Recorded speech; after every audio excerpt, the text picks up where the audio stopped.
Hola, soy John de Proyecto Biblia. En los últimos episodios de este podcast, hemos estado profundizando en el tema de los árboles en la Biblia. Y hoy vamos a empezar con el Nuevo Testamento. El Nuevo Testamento comienza con Jesús. Él es un profeta itinerante que enseñaba a la gente que el reino de Dios llegó con él.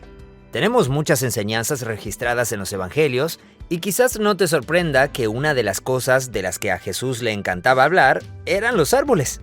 Cuando realmente quiere hablar de cómo es el reino, nos encontramos con las parábolas. Y las parábolas están repletas de imágenes del jardín del Edén. Todo gira en torno a árboles, semillas y plantas. Así que simplemente tienes que preguntarte, ¿por qué? En esta conversación también vamos a avanzar hasta el último árbol de la Biblia. Un árbol con el que Jesús también está conectado. Se encuentra en el libro de Apocalipsis. En el libro de Apocalipsis, Juan el visionario se dirige a los seguidores de Jesús y comienza a ofrecerles palabras de aliento o de advertencia a las iglesias. Oigan, sigan a Jesús, y si lo hacen, Jesús saldrá a su encuentro. Comienza a hacerles todas estas promesas a las 7 iglesias. Una de las promesas a la iglesia de Éfeso dice así: escuchen, si les son fieles a Jesús hasta el final, esto se lo está diciendo Jesús a la iglesia, Jesús dice, les daré a comer del árbol de la vida que está en el paraíso de Dios. ¿Cómo está conectado Jesús con el árbol de la vida en el paraíso de Dios? Eso y mucho más en el episodio de hoy. Gracias por acompañarnos. ¡Aquí vamos!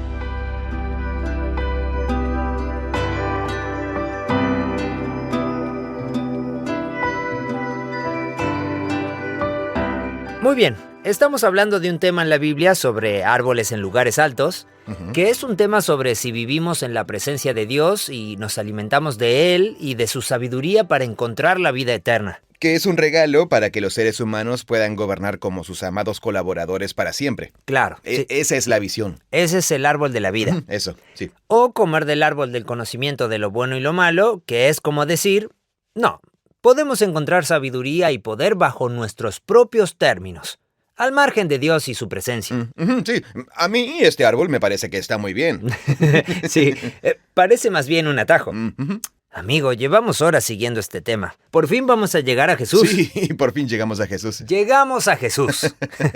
Tengo muchas ganas de esto. Creo que mucho de esto será muy gratificante.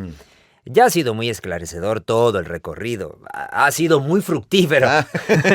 El recorrido, digo, por este tema de los árboles. Sí. Lo que más resuena conmigo, lo que para mí es el ancla de todo esto, es que el árbol de la vida está en medio del jardín. El jardín está conectado con el templo. Y en medio del templo está la presencia de Dios, donde Él habita. Así que el árbol de la vida trata sobre la comunión con Dios, la comunión con el Creador divino. Y estar en esa relación y alimentarse de eso significa ser transformado en el tipo de ser humano que puede gobernar con Dios y tener vida eterna. Eso se perdió, y a eso hemos estado tratando de volver. Y entonces, cuando Moisés se encuentra con Dios en la zarza ardiente, en una montaña, es la misma imagen. Él en la presencia de Dios. Y lo que aprendemos es que estar en la presencia de Dios es realmente intenso. Sí, sí. Y quién sabe si fue intenso para Adán y Eva, porque eran inocentes. Quiero decir, potencialmente no conocían la diferencia. Claro, sí. Pero una vez que estás fuera del Edén y experimentas el árbol de la vida, da miedo. Y Moisés tiene miedo.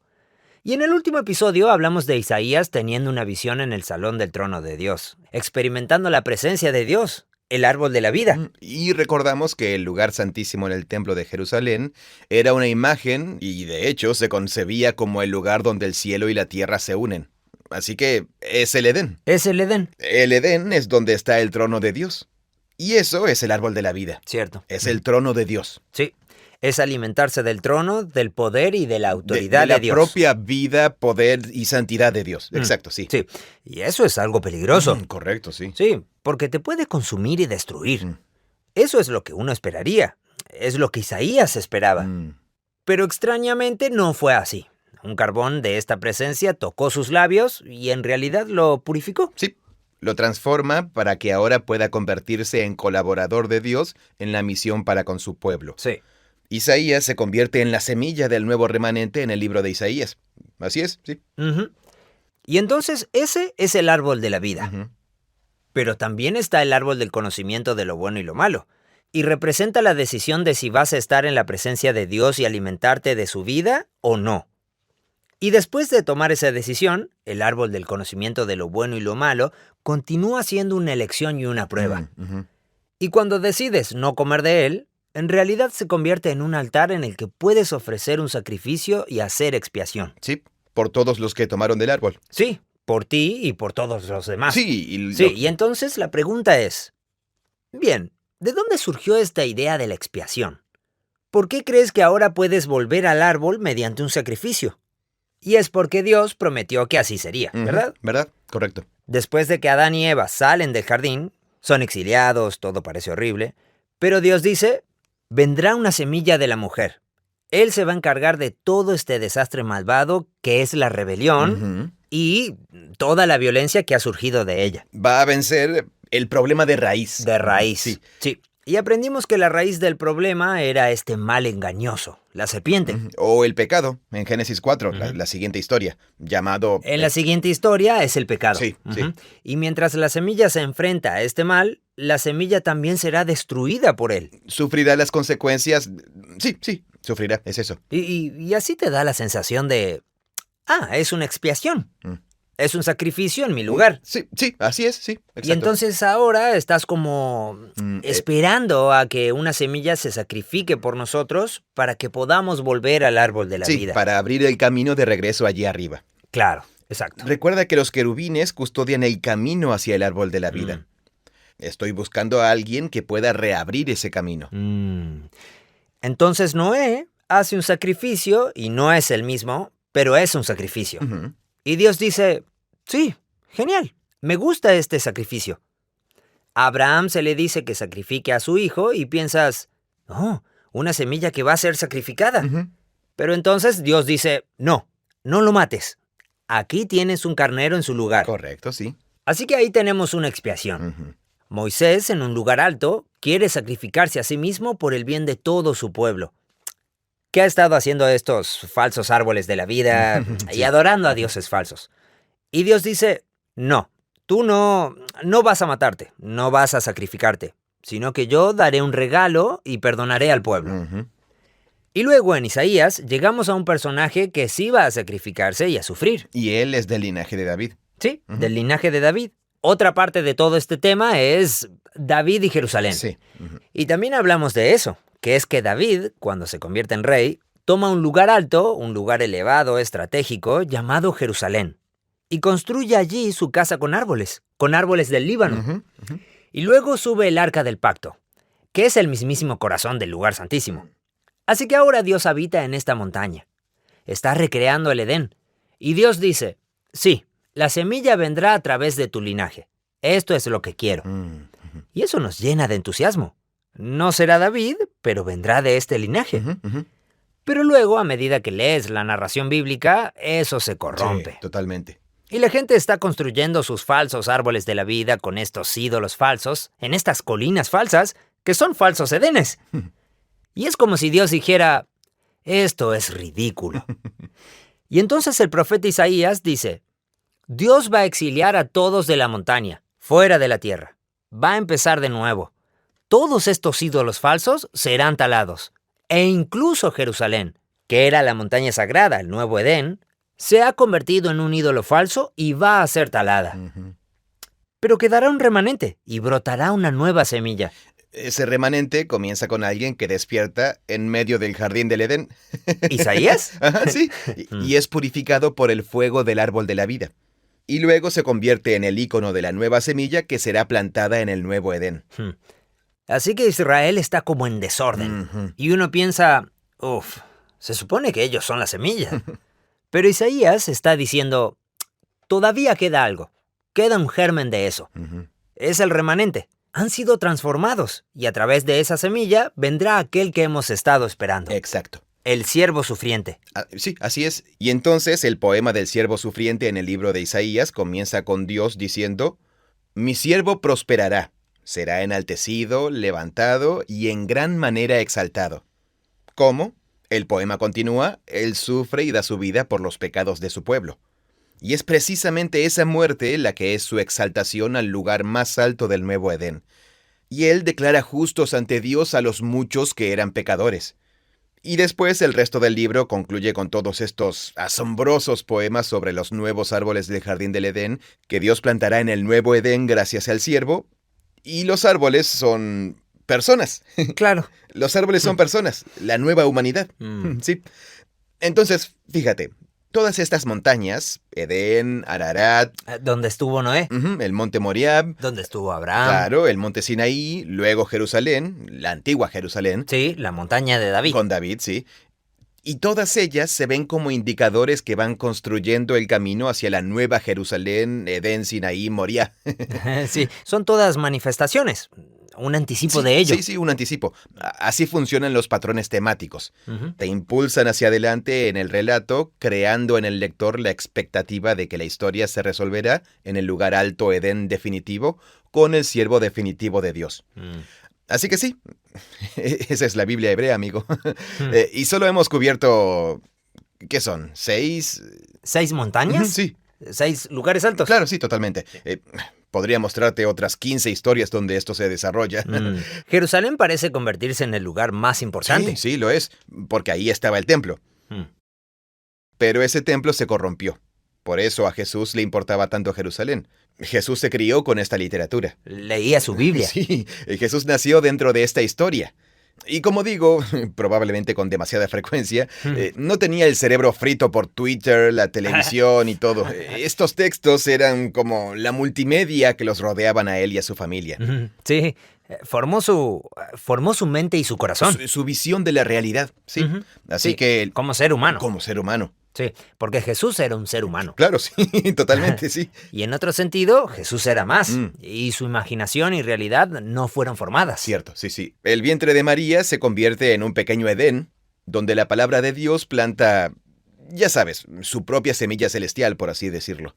Esa es una forma de imaginar la concepción de Jesús. Es, el Espíritu Santo vendrá sobre ti y el poder del Altísimo te cubrirá con su sombra. Por eso el santo niño que nacerá será llamado Hijo de Dios. Sí, porque los vientres son... ¿Qué es el Edén? El Edén es donde el don celestial de la vida abundante se encuentra con la tierra y crea plantas verdes. ¿Recuerdas el árbol de la vida? Ujú. Tú mencionaste que ser estéril, Sí, la palabra hebrea para infertilidad es la palabra sin raíz. sin raíz. O sea, está en la tierra, pero no está conectada al don divino de la vida. Así que ya existe esta metáfora del vientre como un jardín. Sí, y al esperma, el esperma masculino, Es la semilla. se le llama semilla. Así que toda la imagen de que las personas son árboles y el vientre es un jardín está en el vocabulario y la imaginación metafórica de la Biblia. Bien. Por eso la fertilidad siempre está conectada con lo que sale de la tierra, lo que sale de los rebaños y lo que sale de tus entrañas, masculino y femenino. Claro. En fin, bueno, estábamos hablando de la concepción de Jesús, pero la imagen de Jesús como semilla comienza incluso con las narraciones de su nacimiento en los evangelios, en Mateo y Lucas. Claro. Así sí. que en esto quiero centrarme en los evangelios. Vamos a darlo por sentado. Jesús entra en escena, toma conciencia de su identidad en el bautismo, pero en lo que creo que podemos enfocarnos aquí es que Jesús va por ahí anunciando que el reino y el gobierno de Dios está llegando.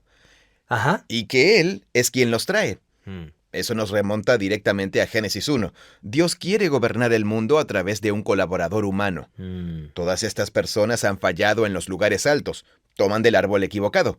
Así que Dios mismo se convierte... viene entre nosotros como el colaborador divino humano que todos los demás no lograron ser. Sí. Y Él lo llama la llegada del reino de Dios. Las enseñanzas más amplias, creativas y profundas de Jesús sobre la naturaleza del reino son sus parábolas. Así que piénsalo, cuando anunció el reino de Dios está aquí a través de sus acciones, se manifestó en sanaciones, exorcismos, liberación de personas, invitándolos a la familia, a estos banquetes que organizaba para prostitutas, recaudadores de impuestos y enfermos. Está festejando como si el Edén ya estuviera aquí. Sí, totalmente. Cuando él quiere hablar de la ética o del estilo de vida que es coherente con la llegada del reino de Dios, tenemos el Sermón del Monte. Pero cuando realmente quiere hablar de cómo es el reino, nos encontramos con las parábolas. Y las parábolas están repletas de imágenes del jardín del Edén. cierto. Ujú. Todo gira en torno a árboles, arbustos, Muchos árboles y viñedos. semillas, plantas. Sí. Así que tienes que preguntarte, ¿por qué es así? ¿Qué tipo de crianza produce un corazón y una mente humana que, cuando hablan de la llegada del reino y el gobierno de Dios y la nueva creación, hablan principalmente de plantas, semillas, árboles y arbustos? Claro, si te criaste como agricultor, Bueno, sí. tendría sentido. Totalmente, sí. Y la Biblia... Mucha gente se criaba así. Correcto, sí. Pero Jesús en realidad no se crió como agricultor. Sí, es verdad, sí. Creció en una familia de artesanos. Sí. Tal cual. Pero creció en una hermosa región montañosa con mucha Sí, agricultura. estoy seguro de que había montones de, cuestiones agrícolas. Ok, bueno, ese es un nivel. Bien. Pero en cuanto a la forma en que los autores de los evangelios, lo que quieren que veamos aquí, no es simplemente como, Jesús creció en el campo, así que... Claro, entonces... Él habla de esta manera. Eso. Esto es imaginerías del Edén. Sí. Bueno, como vamos a ver. Genial.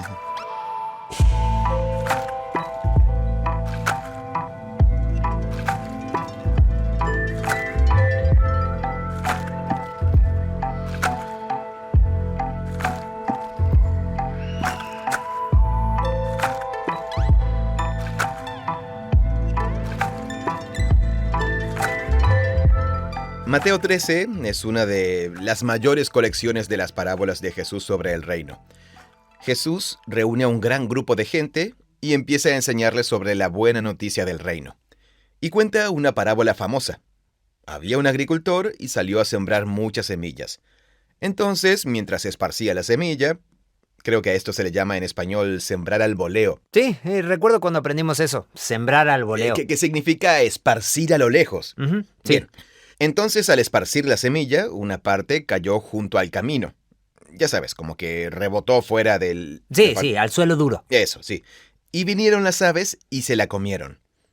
A los pájaros les gustan las semillas. Otra parte cayó en pedregales, donde No hay mucha tierra ahí. no tenía mucha tierra, sí. Y enseguida brotó porque no tenía profundidad de tierra, pero cuando salió el sol, se quemó. Y porque no tenía raíz, se secó. Otra semilla cayó entre espinos. Ya conoces los espinos, eran un problema. Y así los espinos ahogaron las plantas. Pero otra parte cayó en tierra buena y dio fruto. Algunas semillas a 100 por uno, otras a 60 y otras a 30. El que tiene oídos, que oiga. Ese es Jesús. Qué bueno, amigo. Es un genio. ¿Por qué es genial? Bueno, ya sabes, por cómo son las parábolas. Ah. Lo hemos analizado bastante en nuestro video y conversaciones sobre cómo leer las parábolas. Sí. Jesús dijo cosas como el Sermón del Monte, e igualmente, y con la misma frecuencia, contaba estas parábolas cortas y pequeñas como acertijos. Y esta es una de esas parábolas acertijo que él mismo explica. Le explica, sí, así es. Sí. Pero detengámonos un momento. Tenemos a un agricultor plantando un jardín. Ujú. ¿Se supone que debo pensar en Dios? Un agricultor plantando un jardín y solo una parte del jardín produce. ¿Sí? La buena tierra produce toda esta reproducción. Piensa en los árboles de Génesis 1, que tienen semilla en sí mismos y se reproducen y se reproducen y se reproducen. Pero también hay espinos. Espinos, esto es de Génesis 3, cuando son exiliados del jardín. Y estarás ahí fuera trabajando la tierra, que no es un jardín, y vas a obtener tantos espinos y cardos como cualquier otra cosa. Bien. Así que esta idea de Dios esparciendo generosamente sus dones de vida divina, pero basándose en muchos factores diferentes. Solo una parte produce lo auténtico, y otra parte crece y se convierte en lo contrario, es decir, el espino. No es que sean hipervínculos directos a Génesis 3, Claro. pero esta es una mente que ha sido moldeada. Es una historia que está empapada en las escrituras hebreas. Jesús continúa, dice, escuchen lo que significa esta parábola. Ahora está hablando con sus discípulos. Dice, cuando alguien oye el logos, la palabra sobre el reino. Así que él equipara la semilla con esta palabra que Dios está enviando a la gente sobre la llegada de su reino. Entonces, el mensaje sobre el reino es un mensaje que se supone que debe hacer crecer plantas. Es una semilla. La semilla es un mensaje divino que anuncia la llegada del reino. Bien. Normalmente la semilla solo se refiere a la descendencia humana. Así que esta es una nueva forma de pensar en la semilla. Una palabra divina. Una palabra divina. Génesis 1. Dijo Dios. Dios habla 10 veces. Una de esas veces, en el tercer día, habla y todos estos árboles y plantas brotan de la tierra. Mm. Y por supuesto, los... Sí, él habla y todo tipo de cosas brotan y llegan a existir. Tal cual, sí. Y luego, a la par de eso, en Génesis 1, están los seres humanos que surgen de la tierra. Y él les dice que gobiernan en su nombre, que sean reyes y reinas en su nombre. Ujú. Así que la palabra de Dios es una palabra creativa que hace brotar plantas y que crea reyes. Genial. Incluso en la primera página. Bien, de acuerdo. Y aquí estamos en ese mismo universo de ideas. Mm. Así que la palabra sobre el reino anunciada por Jesús es como una semilla. Y hay toda esta gente que no la entiende. ¿Por qué? Bueno, están bajo la influencia de la serpiente. El maligno arrebata lo que fue sembrado en el corazón. Lo que Jesús está explicando es que él ha estado anunciando el reino. Y estuvo haciéndolo durante 10 capítulos ya. Ujú, cierto. Y Mateo colocó en los capítulos 11 y 12 todas estas respuestas mixtas hacia Jesús. Algunas personas lo aman, otras no están seguras, algunos lo rechazan. ¿Qué está pasando con eso? Así que este es Jesús haciendo un metacomentario sobre por qué no está claro para todos quién es Él. Es porque algunas personas son como Caín, que están bajo la influencia de la serpiente. ¿Y esa es la semilla junto al camino? Sí, la semilla junto al camino. Mm. Algunas personas son como esa semilla en el terreno pedregoso. La oyen y se entusiasman, la reciben con alegría, pero no tienen ninguna raíz. Mm. Así que de repente esto es como un pseudo-Edén. Mm. Es un ser humano en el que por una u otra razón, aquello a lo que Dios está tratando de invitar a la gente no puede atravesar esa corteza dura. Claro. Hay una costra. Sí. Y por eso la semilla no puede entrar ahí. El suelo representa metafóricamente A la gente. Sí. Pero pero lo que crece de la tierra también es la gente. Ah, es verdad, sí. Entonces, pero el suelo es como la condición de la gente. El suelo es Los diferentes tipos de suelo representan a diferentes personas y diferentes Y la condición en la que se encuentran. Ujú, ujú. Entonces, una condición es, estoy bajo el poder engañoso del maligno. Sí, creo en una historia diferente sobre el mundo, una que está corrompida. Estoy bajo la influencia de los poderes y autoridades, como diría el apóstol Pablo. Y por eso, cuando oigo la historia de un Mesías crucificado, me parece ridículo. Y no puedo convertirme en una planta. Ujú, eso. Lo que significa que no puedo encontrar la vida que... Sí, si no estoy conectado al mensaje del reino a través de Jesús, voy a estar buscando falsos edenes. Pero una planta que crece, supongo, quizás representa tener una vida abundante, una vida próspera como en el Edén. Así que... Y aquí, con la que es arrebatada por el maligno, ni siquiera tiene la oportunidad sí, de... ni siquiera tiene la oportunidad de germinar. De germinar, eso. Sí, bien. La segunda puede empezar a germinar, pero es el terreno pedregoso con poco... Se llama suelo poco profundo. Y él dijo que cuando el sol la quema, lo que se traduce como la tribulación o la persecución por causa de la palabra. Entonces, cuando el sol llega y la marchita, lo que una planta puede hacer es echar raíces más profundas para acceder A más nutrientes. a la humedad, a los nutrientes bajo tierra. Pero si no tiene profundidad de raíz, simplemente se marchitará. El sol la marchitará. Ujú. Esa es la imagen aquí. Raíz superficial. Son personas que no permiten que la semilla eche raíces profundas. Eso. Así que creo que aquí esto sería... De hecho, creo que aquí hay un juego de palabras. Porque la palabra para pedregoso es la palabra Petros. ¿Pedro? Pedro. ¿Y qué es él sino una raíz superficial? ¿No? ¿No? La tribulación y la persecución le llegan en el patio después de que arrestan a Jesús y 3 veces niega su lealtad a Jesús. Cierto. Creo que es intencional que Pedro se convierta en una ilustración narrativa del suelo Petros aquí en esta parábola. Pero Pedro se transforma. Sí, tiene su propia conversión después de la resurrección. Sí. La semilla que cae entre espinos, esto se trata de que el terreno ya está ocupado. Claro.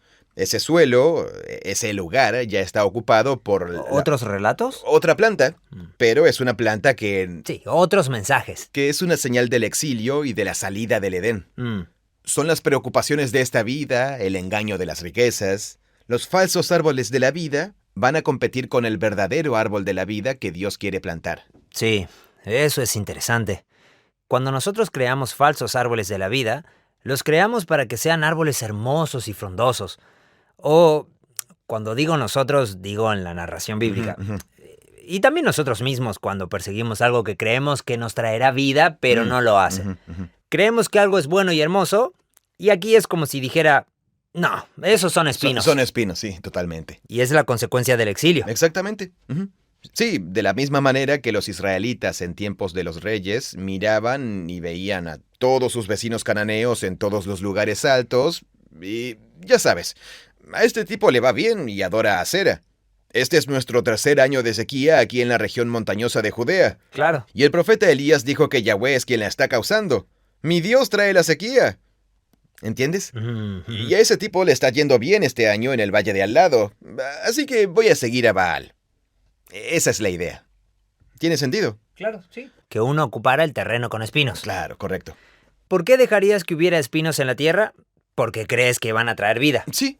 Y entonces quizás los espinos... Aquí los espinos son negativos, pero la idea es que en la percepción de alguien que cultiva un espino, a ti te parece, wow, esto se ve genial, es maravilloso, qué planta tan hermosa. Claro, sí, entiendo. Esa es la idea. Engañado. Sí. Y la última semilla es la que cae en buena tierra. Es alguien que oye la palabra y la comprende plenamente. Y entonces se produce una cosecha que rinde... Y luego dice estas cantidades asombrosas, 100, 70 o 30 veces lo que se sembró. Así que son cantidades diferentes. La palabra producirá diferentes tipos y cantidades de fruto en diferentes personas. Pero siempre abundantemente. Sí, siempre con una abundancia sorprendente. Sean fructíferos y multiplíquense. Yo no soy agricultor. Lancé una semilla en buena tierra. Claro, sí. ¿Y qué significa que rinda 100 veces más? Sí, totalmente. Yo tampoco soy agricultor. Así que voy a consultar a mi comentarista favorito de Mateo, R.T. France, que en paz descanse. El hecho de que la única semilla sembrada en buena tierra se subdivida en 3 niveles diferentes de rendimiento sugiere que se pretende que notemos la variedad. Ok. Lo traduce inmediatamente. Los discípulos no son todos iguales. Los discípulos igualmente genuinos, es decir, la buena tierra, producirán diferentes niveles de cosecha dependiendo de los diferentes dones y circunstancias. Lo está vinculando con la parábola de los talentos más adelante en la historia. Un punto similar, ya lo dice aquí, se expone en la parábola de los talentos. Pero el 30, 60 y 100... no lo menciona. Ok, de acuerdo. No habla de eso. Ok, ahora me quedé con curiosidad. ¿Sabes quién podría hablar de ello? Ulrich Luz. ¿Qué tanto quieres saber sobre los números? Quizás alguien pueda buscar esto por nosotros, averiguar algo. Si tú eres agricultor y plantas una semilla y obtienes una cosecha del 100 por 1, ¿eso es nada más... ¿Es una gran cosecha o es como una de las cosechas sobrenaturales, onda? ¿Pero qué caracoles ha pasado aquí? Creo que eso es lo que me pregunto. Si el 100, 60, 30 es... Claro, sí. Tengo la corazonada de que el 100 por 1 sería simplemente como... Esa es una planta de tomate de primera calidad. Planté una semilla y obtuve 100 tomates. De acuerdo, sí. Aquí hay algo. Leon Morris, su comentario sobre Mateo, dice... Estos 3 grupos, 100, 60 y 30, los comentaristas a lo largo de la historia no se han puesto de acuerdo sobre qué son estas cifras. Si son una exageración para hablar de la naturaleza abundante de la cosecha, o si deben tomarse más literalmente, asumiendo algún tipo de conocimiento de la agricultura. Bien. Sin conocer la semilla, es imposible ser dogmático. Es cierto. ¿Tiene sentido? Sí, claro. Dice... El maíz, por ejemplo, bien podría producir 100 o más semillas. ¿El maíz en cada mazorca? Aunque con el trigo no es tan probable. Así que, en cualquier caso, Jesús está dejando claro que la buena tierra produce una cosecha abundante. Eso está claro. De acuerdo. No tenemos que analizar otras en profundidad, pero la parábola de la buena semilla, que siembra tanto trigo como falso trigo, a menudo se le llama la parábola del trigo y la cizaña, esta se centra en el tema de que la comunidad de discípulos de Jesús será un grupo mixto. Cizaña y trigo. ¿No somos así? Tal cual. Y dice, el reino de los cielos es como un hombre que sembró buena semilla en su campo. Pero luego, sorprendentemente, crecen trigo y plantas que se parecen mucho al trigo. Otro ejemplo, la semilla de mostaza. Ese es otro jardín. El reino de los cielos es como esta pequeña semilla que produce un árbol enorme. Y luego todos los pájaros vienen y anidan en sus ramas. Eres un agricultor, plantas una semilla diminuta, Dios provee esta cosa enorme, y ahora tú, como agricultor, Tienes la oportunidad de convivir con todos estos animales que se instalan en este gran árbol en tu jardín. Es una imagen del Edén, sin duda alguna. Sí, bien. Y la sorpresa está en el contraste de escala. Es asombroso que una palabra divina pueda generar un universo. Sí. Es asombroso que un sabio judío itinerante y apocalíptico, que anunciaba el juicio sobre Jerusalén y el nacimiento de una nueva creación, cambiara el curso de la historia humana. Totalmente. Es extraordinario. Sí que lo es. Sin embargo, lo que me llama la atención al leer estas parábolas es que Jesús, en realidad, no está haciendo nada nuevo. Es como si hubiera leído las escrituras hebreas de la misma manera en que nosotros las hemos recorrido, y al hablar con la gente simplemente les dice, oigan, el Edén, la vida del Edén trata de ser fructíferos y multiplicarse. Eso, sí. Y trata de que Dios crea vida a partir de algo muy pequeño, y de que se está cultivando un jardín. Sí. Y esto lo relacionas con el Sermón del Monte. Los dos primeros grandes bloques de enseñanza en Mateo son el Sermón del Monte y luego este bloque de parábolas. Y se iluminan mutuamente. ¿Cuál es la tierra que produce fruto? ¿Cómo es ese tipo de vida? Claro. Es la vida de una persona del Sermón del Monte. Y así ellos... ¿O es el Sermón del Monte el fruto? El Sermón del Monte... Sí, el tipo de vida que caracteriza a la gente del Nuevo Edén. Ah, bien. Del cual Jesús es el prototipo. Esta es la forma en que Él vive y está llamando a la gente a unirse a Él. Déjame procesar esto. Bien. Jesús está anunciando que el reino de Dios está llegando de una manera nueva. Y entonces todos se preguntan, ¿cómo es? ¿Cómo está llegando? ¿A qué te refieres? Y él usa todas estas imágenes de jardines para hablar de su llegada. Y supongo que, como alguien que lee las escrituras hebreas, dirías, ah, sí, tiene sentido. Es como si Dios estuviera plantando un jardín.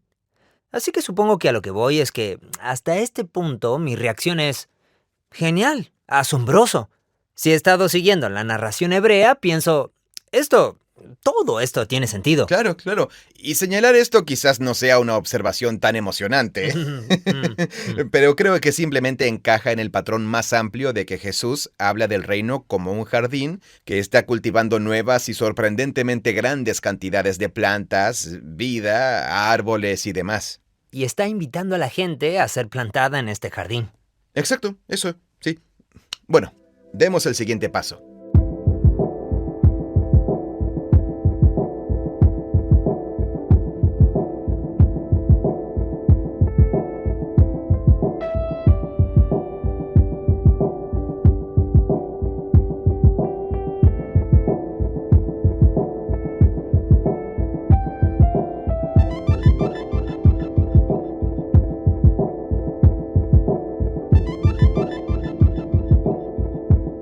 Otro dicho famoso de Jesús en el Evangelio de Juan, que no tiene grandes colecciones de parábolas, ni nada parecido al Sermón del Monte, el bloque de enseñanzas más largo de Jesús se encuentra en el discurso del aposento alto. Y en el centro de este se encuentra una frase famosa en Juan 15. Jesús se llama a sí mismo la vid, y llama a sus discípulos los sarmientos de la vid. Así que Jesús se caracteriza a sí mismo como una planta... La planta raíz. La planta raíz, el tronco principal. Claro.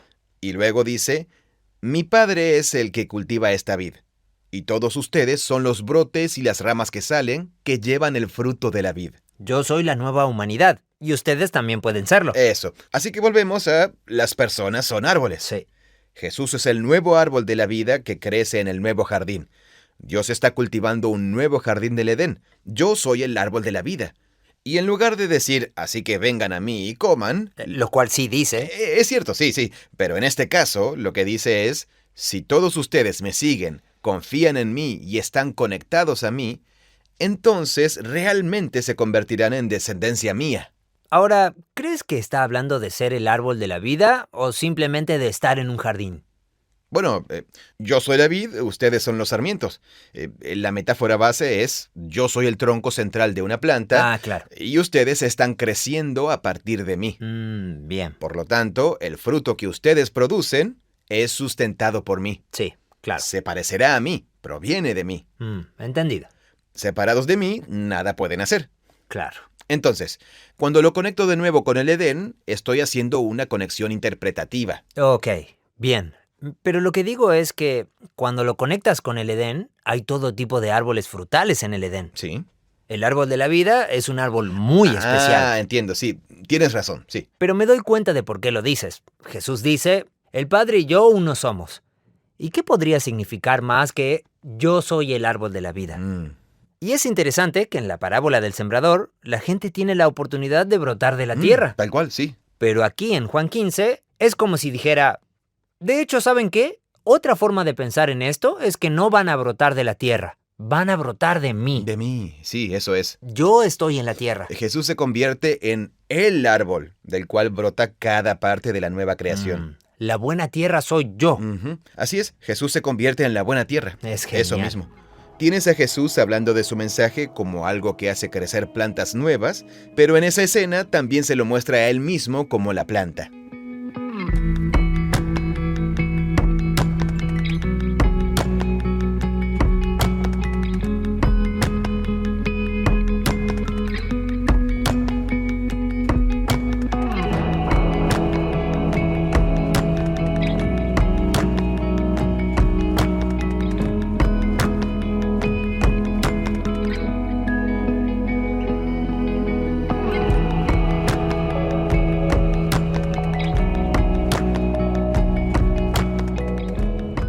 Bien, vamos a ver el Nuevo Testamento en desorden. Bien. Jesús está en escena, llegando, anunciando la llegada del reino de Dios. Que es un nuevo jardín. Que es un nuevo jardín del Edén. La buena tierra es la gente. Y el mensaje que Jesús trae es como la palabra de Dios en Génesis 1, cultivando un nuevo Edén. Bien. Pero de repente él dice, en realidad, yo soy el árbol del cual crece todo el asunto. Entonces, eso es lo que él estaba anunciando. Sí. En las últimas páginas de la Biblia, en el libro del Apocalipsis, describen el cumplimiento final de toda la historia bíblica con todas esas mismas imágenes. Así que pasamos de Jesús anunciando que ha llegado a que haya llegado en su plenitud. Apocalipsis. Podríamos hablar de esa llegada y cumplimiento plenos ahora mismo, y eso nos dejará con la pregunta de, bueno, ¿cómo se pasa del anuncio de Jesús a esto? Y eso nos lleva a la cruz y la resurrección. Genial. De nuevo, estamos siguiendo las imágenes aquí. En el libro de Apocalipsis, Juan el Visionario se dirige a los seguidores de Jesús, a 7 comunidades de iglesias que, algunas de ellas son ricas, perezosas y apáticas. Algunas están sufriendo persecución, una gran variedad. Y él escribe las famosas 7 cartas. Ve una visión de Jesús que está entronizado como rey, como un rey cordero inmolado sobre el cielo y la tierra. Asombroso. Tiene un momento como el de Isaías 6. Despierta y está allí, solo que es Jesús quien está en el trono. Y así comienza a ofrecerles todo este aliento o advertencia a las iglesias. Oigan, sigan a Jesús.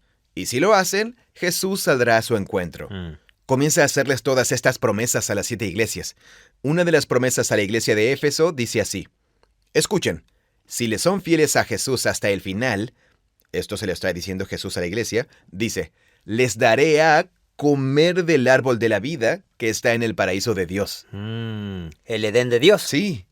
De hecho, la palabra para jardín en hebreo es gan, pero en la traducción de la Septuaginta, que fue la antigua traducción griega de la Biblia hebrea, la palabra jardín se traduce con la palabra griega paradeisos, de donde obtenemos nuestra palabra paraíso. ¿Y en griego paradeisos significa jardín? Es un préstamo lingüístico del persa. Cierto. ¿Qué significa un préstamo lingüístico? Es una palabra persa. Ok. Es la palabra persa pardés. Pardés. Es una palabra persa que significa jardín. Ah, bien. Y luego los traductores griegos usaron y escribieron pardés con letras griegas. ¿Por qué? Tenemos esto en español también, préstamos lingüísticos. De acuerdo. Fútbol. Ah, bien. Bautismo. Tomamos prestada una palabra de otro idioma, la escribimos con nuestras letras y luego se convierte en una palabra en español, por así decirlo. Y luego el español hizo el préstamo lingüístico de ese otro préstamo lingüístico en griego y se convirtió en nuestra propia palabra paraíso. Sí, totalmente. Así que nuestra palabra en español paraíso es un préstamo de la palabra griega paradeisos, que a su vez es un préstamo de la palabra persa pardes. ¿Y quién sabe de dónde vino esa palabra persa? Sí. En fin, el punto es que el paraíso de Dios... Sí, es el jardín. Es la frase el jardín de Dios. Entendido. El Edén. Así que les daré a comer del árbol de la vida. Sí. Juan tiene en mente que hay un futuro por venir, ¿sí? Porque le está diciendo a la iglesia, escuchen, sean fieles a Jesús, y si lo hacen, les daré a comer del árbol de la vida.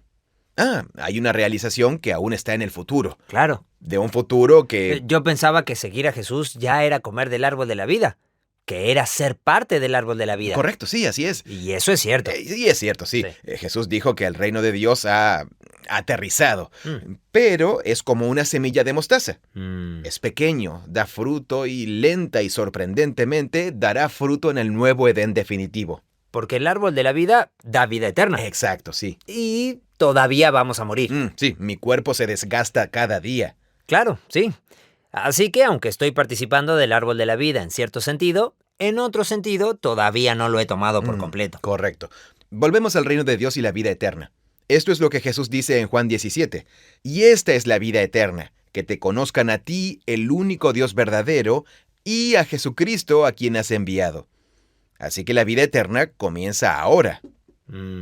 Porque se trata de una relación con Dios. Porque se trata de conectarnos con la fuente de la vida eterna. Y consumirlo para que nos consuma a nosotros. Tal cual, exactamente. Y eso dará fruto y se cumplirá en la nueva creación.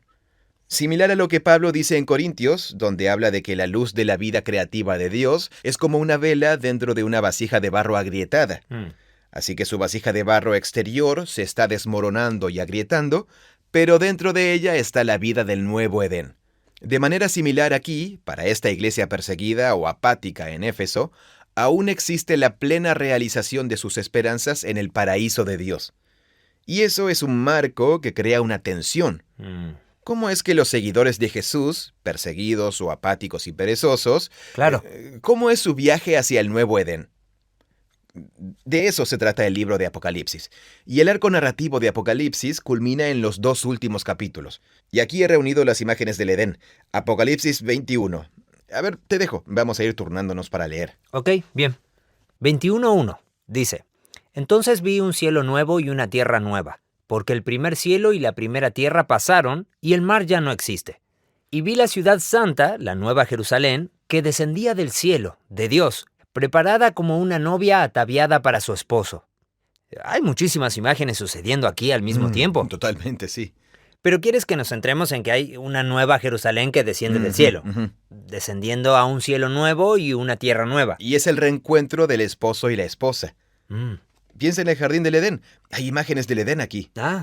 El hombre y la mujer en el jardín, un cielo nuevo y una tierra nueva, ya no hay mar, lo que significa que todas las amenazas del caos... Pero aquí Jerusalén es una novia. Sí, totalmente. Seguro que eso da para toda otra conversación. Es tan genial. Sí.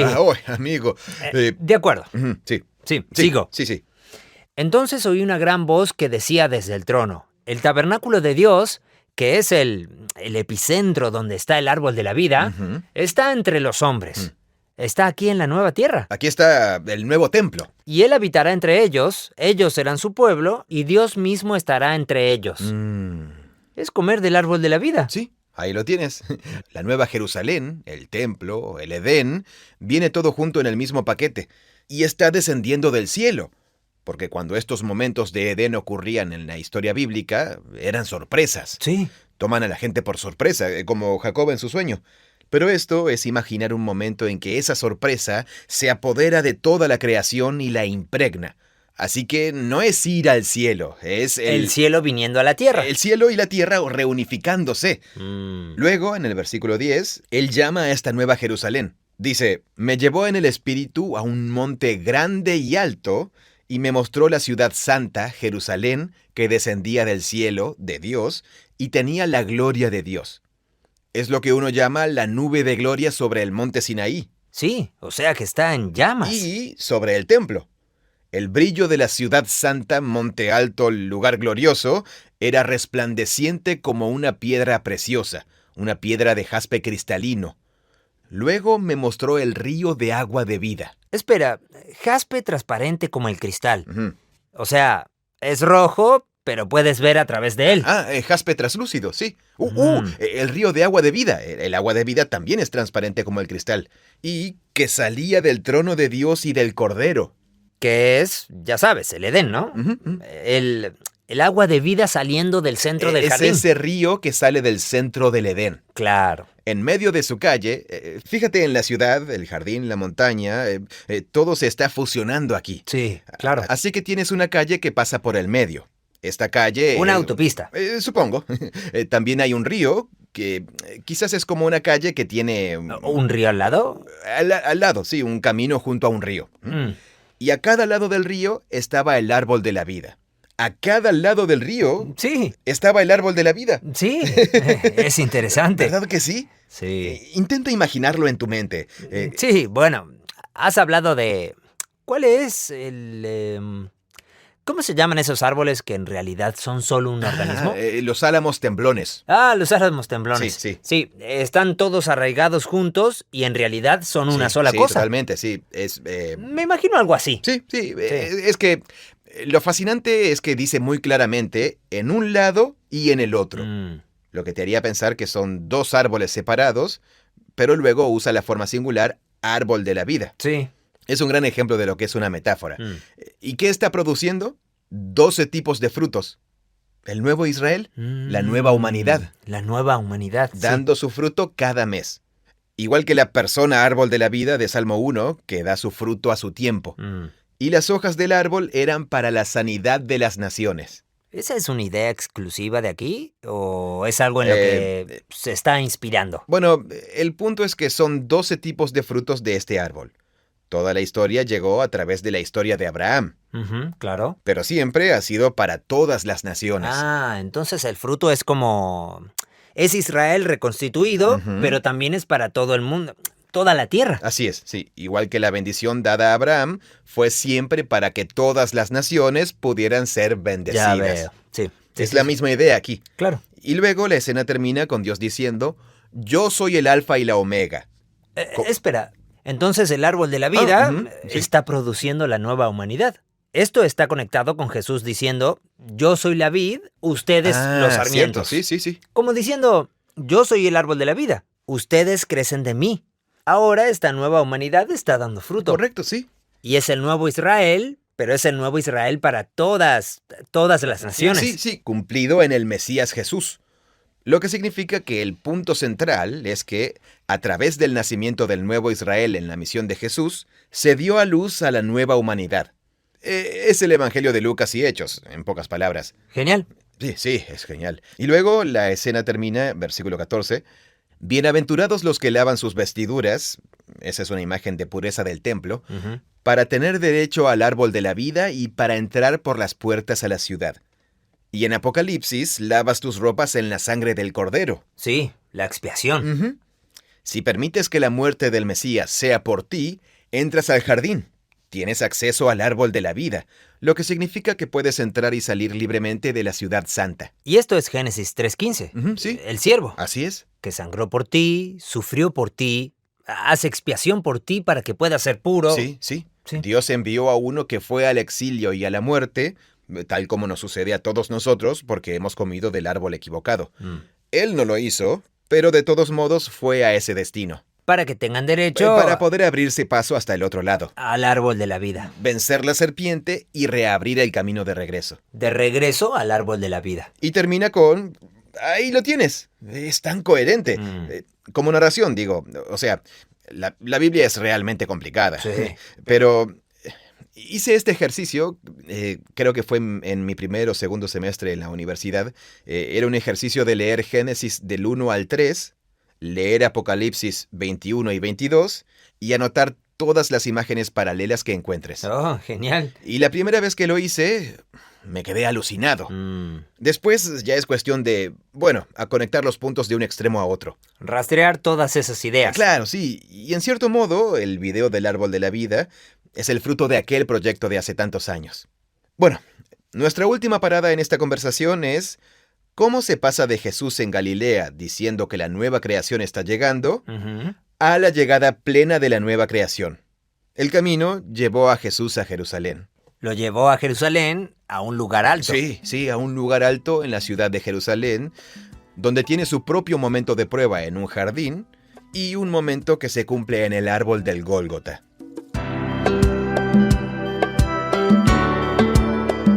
Gracias por escuchar este episodio del podcast de Proyecto Biblia. Estamos llegando a la última parte de esta conversación sobre los árboles. En el próximo episodio tendremos nuestra última conversación de esta serie y hablaremos sobre la historia culminante del juicio y la crucifixión de Jesús y cómo hay árboles por todas partes. En Mateo y Marcos van a un lugar llamado Getsemaní en griego. Él los lleva a un pequeño jardín de olivos. En el Evangelio de Juan directamente lo llama un jardín. En este jardín, Jesús se enfrenta a su última prueba. ¿Recuerdas que su primera prueba fue en el desierto? Pues aquí usa la palabra. Él dice que está entrando en la prueba. En este macrotema del árbol, él está mirando a todas estas personas que han fallado en sus propias pruebas individuales y en las pruebas colectivas, creando la muerte en el mundo. Y por eso, él caminará hacia la muerte intencionadamente. Nuestro video sobre el árbol de la vida ya ha sido publicado. Está en nuestro canal de YouTube. Hemos intentado resumir toda esta conversación en un video animado de 5 minutos. Y creo que hicimos un muy buen trabajo. Pueden verlo en nuestro canal de YouTube, Proyecto Biblia Oficial, o en nuestro sitio web, proyectobiblia.com. Proyecto Biblia es una organización sin fines de lucro con financiación colectiva. Nuestro propósito es experimentar la Biblia como una historia unificada que nos guía a Jesús. Todo lo que hacemos es gratuito por el apoyo generoso de miles de personas como tú. Muchas gracias por ser parte de esto junto a nosotros. Este podcast es producido por Full Voice Studio. Es una versión localizada del podcast de Bible Project, originalmente grabado por John Collins y Tim Mackey. Gracias por escucharnos. Hola, mi nombre es Elisa López, soy de Colombia. Algo que me encanta de Proyecto Biblia es la forma en que explican las escrituras, clara, profunda y con un enfoque que siempre nos lleva a Jesús, nuestro Dios y Salvador. Los utilizo en mis tiempos de estudio personal y también para compartir con otras personas, porque realmente inspiran y ayudan a fortalecer la fe. Conocí Proyecto Biblia buscando herramientas que me ayudaran a acercarme más a la palabra de Dios y desde entonces ha sido una gran bendición. Creemos que la Biblia es una historia unificada que nos guía a Jesús. Proyecto Biblia crea recursos gratuitos para ayudarte a experimentar la Biblia. Todo lo que creamos está financiado por generosos benefactores de todo el mundo. Puedes ver toda nuestra biblioteca de podcast, buscar otros recursos y realizar donaciones en nuestra página web proyectobiblia.com.